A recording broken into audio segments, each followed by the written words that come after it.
So, buddy, we have Mahatma Gandhi and the nationalist movement, civil disobedience and beyond. This is the name of the chapter of our class 12th history. And talking about NCRT textbook questions. So, first question is, how did Mahatma Gandhi seek to identify with the common people? How did Mr. Gandhi seek to identify with the common people? So, first, Gandhiji began to live in very simple lifestyle. He wore simple clothes. With the poor Indian, he would wear like poors. He spoke the language of local people, and he opposed the caste system and attacked untouchability. Personally lived with the Harijans. Mr. Gandhi attached dignity to labor's physical work, and he worked on charkha and cleaned toilets. He attacked the sentiments and the feeling of classifying people into low and high. So, in this way, he became very popular among the people of that time, among the common people. And in this way, our answer is completed. Going to the second question, how was Mahatma Gandhi perceived by the peasants? How peasants perceived Mahatma Gandhi?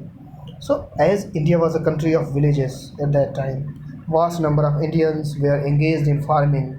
Even today, huge population is under farming. Mr. Gandhi knew that during freedom struggle, his focus was to address the issue of farmers. He first addressed the issue of farmers. He dressed like farmers. His involvement in Indian politics began in Champaran, Bihar, when he successfully resolved the issue of farmers.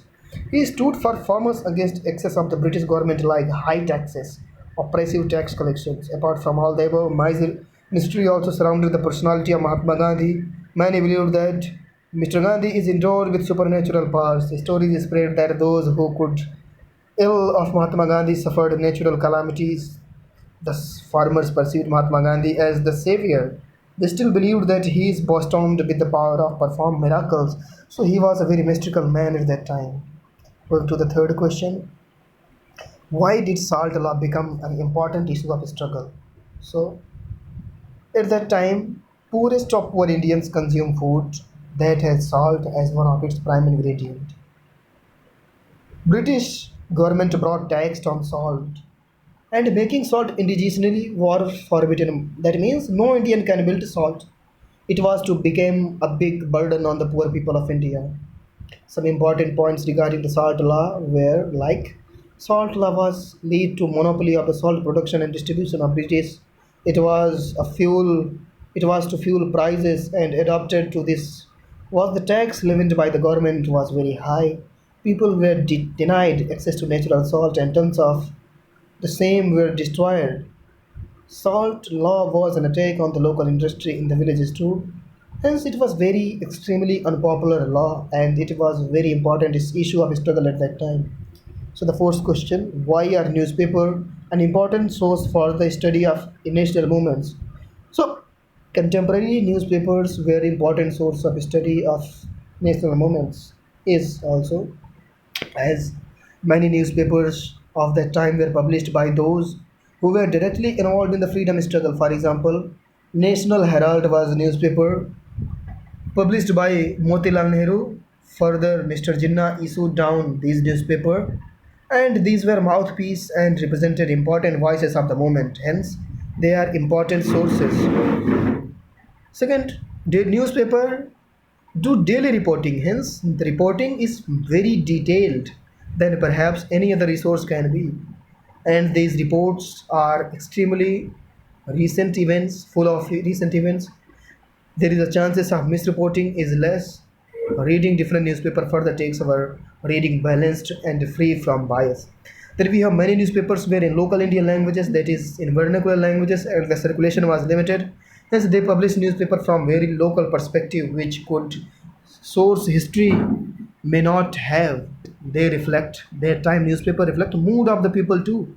Those newspapers saved what was published in the events were reported. Account published in London newspaper would be different from report in Indian nationalist paper. So newspaper are a source of Indian perspective, I think. Now going to fifth question, what was charkha chosen as a symbol of nationalism? So Gandhi used to work on charkha. He made a symbol of freedom movement following other reasons, I think. Charkha symbolizes manual labor. At that time, industrialization was time, and the second urbanization, I think, the industrialization when machinery were introduced in the India also. So that become a symbol of manual labor. Gandhiji wanted to attach respect of manual labor. On Charkha, people worked with their own hands. Charkha was a lowest investment product and anyone can afford it. It was a boost to the small scale industries. Charkha was dignified manual labor. Charkha promoted the culture of doing one's own work. It also strike at the foot of caste system. Charkha used as tool to keep British important clothes. Charkha became a symbol of Indian nationalism. So this was all why Charkha was chosen. Now coming to sixth question.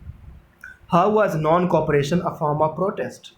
So, Mr. Gandhi or Gandhiji believed that British Empire in India could survive as long as the local people are cooperating with them. Non-cooperating with the British government was to weaken them, and it is same as protest. So, first non-cooperation movement come along with the Khalifa movement. British has not seen Hindu-Muslim unity of this level ever in the history. The protest of people was unified, cutting across communities at a great scale. And at that time, people boycotted the pillars and symbol of British rules. What were that? Courts, colleges, government offices, degrees. Lawyers stopped going to courts. Students stayed away from the colleges.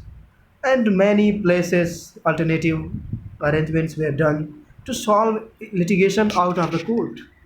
Further, many education institutions were destabilized by the leaders of freedom struggle and students for students many institutions were stabilized, and one of them was Jamia Millia University in Delhi, which exists today as one of the most reputed seats of higher education in India. So people boycotted tax collection also, and they refused to pay tax. So I can say, due to these points, that it is a kind of protest. Why were the dialogue at the round table conference inconclusive? So I think you will be aware about the roundtable conference hosted by the Prime Minister. So British government has had the policy to review the progress of self-rule in India. They bring reforms after the gap of 10 years. This began in 1910 to parliamentary reforms and was allowed in 1920 with Montague Camsford report. 10 years later, British government invited a roundtable conference in London for the way forward. The first roundtable conference took place in 1930 November. The conference failed as the most important stakeholder of Indian freedom movements. The Indian National Congress was absent in the conference. The leader of the Congress were behind bars due to civil disobedience movement. In 1931 February, second table conference took place. 1 month earlier, Mahatma Gandhi was released from jails. Mr. Gandhi participated in conference and Gandhi-Irwin Pact was signed, and the British government agreed to withdraw salt law partially. But the government came under criticism as it did not talk about the complete independence of India, and Indians wanted complete independence at that time. Third and the most important roundtable conference took place in later part of 1931. The new constitution described Congress as representative of small groups of Indian and did not entire population. The major voice of dissent were the Muslim League, and Muslim League claimed itself the sole representative of Muslims in India. Mr. Ambedkar claimed that. And so look, there are three divisions at that time: Indian National Congress, Muslim League, and B.R. Ambedkar too. B.R. Ambedkar claimed himself the sole representative of low cost people in India. And the native rulers also claimed they would deal with the British independently, and Congress could not have any say in that. To conclude, divisive politics of Muslim League, Mr. Ambedkar also, and attitude of the princely states were the main reasons for the failure of roundtable conferences. So I think the British were successful in sowing the seed of divine and rule in the people of Dalits, Muslims, and Hindus. So that is why we have three countries: Bangladesh, India, and Pakistan. So, in what way Mahatma Gandhi transformed the nature of Indian national movements? So, when Mahatma Gandhi came back to South Africa in 1915, in 2 years later, he went to Champaran in 1917 in Bihar, and in Champaran, he was to fight for the cause of farmers, as farmers were forced to grow indigo by the British government. The farmer movement proved successful as the British government accepted the demands of farmers, And at that time in 1943, when Gandhiji was sorry, in 1943,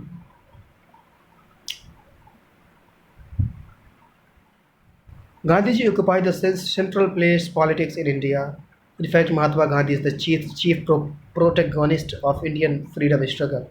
Mahatma Gandhi changed the nature of freedom movement, and this can be elaborated by following ways. When Mahatma Gandhi joined Indian politics, the freedom movement was limited to middle class. Everybody who participated in the political movement, was educated and a product of English education. Gandhiji made it all pervasive. How now people from villages, poor laborers, workers, students become part of the freedom struggle. And there are people who find fault with the act of Gandhiji. They point out Mahatma Gandhi used religious symbol to popularize the freedom movement that in long term gave flip to communal politics. It is notable that the age of Gandhiji is also the age of rise of Muslim League in Indian politics. Eminent author Nirad C. Chaudhary has also criticized Mahatma Gandhi for making the freedom movement a mass movement by shortcuts. So Gandhiji took shortcuts according to some historians. Mahatma Gandhi has to be credited with the emancipation of women and their participation in the public life at a scale not known in Indian history. Women were very prominent in picketing activities against stop selling foreign goods. The freedom movement gave some prominent women leaders, for example, Sarojini Naidu, Rajkumari Amrit Kaur, and many more. And the first Mahatma Gandhi movement was also performed for social reforms. He spoke in favor of place of dignity and respect for the depressed classes. He made into the untouchability a fundamental objective of the political philosophy. Mahatma Gandhi made freedom movement as a mass movement and a movement much beyond politics. So I think Mahatma Gandhi rule was not small as people consider. It was as big as we consider. Now, what do private letters, autobiographies tells about an individual? How are the resources like letters and autobiographies different from official accounts? Then we have a next question also. So, private letters and autobiographies are important source of individuals' life and views. Many of our freedom struggle leaders wrote autobiographies and letters, and today they are our great record about them and history too. The autobiography and letter tell us, I think, they throw light on interest of individual. Let us take an example. Nehru wrote letters to his daughter Indira describing the events of world history. Today it is known as the book Glimpses of World History. These letters showed that Nehru had great interest in history. These letters show also the view of the author. For example, Nehru talked highly of the socialist government of USSR in autobiography. The autobiographies and letters are a good source of information for the social life of those days. In India, Dr. Rajendra Prasad has given a vivid description of the village life, how he saw as a child in his villages. Above all, the autographies and letters are a great source of history too. Nehru, in his autographies, has explained the details about the obstinate approach of Muslim leagues towards solving the minority problems in India. And these sources are different from the official account. We can say, or my first point is, the official accounts are done by individuals, but they work under the guidelines of government. So the views that runs against the government remain stifled. In addition, the author would not have the freedom to of focused area. He would be required to write only on the topics already defined. However, in autobiographies and letters, one can choose anything of personal interest. Dr. Rajendra Prasad gave a vivid description of his schools and colleges day in his biography. This is not possible in government schools. And autobiography letters throw light on the personal life of individual leaders, and so these events shaped how they shaped the thought process of these leaders in future life. Mahatma Gandhi described how he was thrown out of the first class apartment of the train in South Africa because he was not a white man. He described the struggle insight on how the protest and later he took looked to non-violent means of protest. So it was very important. Find out the routes of Gandhi March. On the map of Gujarat, plot the line of march and mark the major towns and villages that pass through the routes. So, Dadi March was started from Sabarmati Ashram. The ashram is in Ahmedabad, Gujarat capital, and the route followed from Mahatma Ahmedabad to Vadodara, and from Vadodara to Surat, and there is a triangle form from B to C in that exploration. So, buddy, this is the end of this section where we talked about Mahatma Gandhi, nationalist movement, and civil disobedience. So, signing off.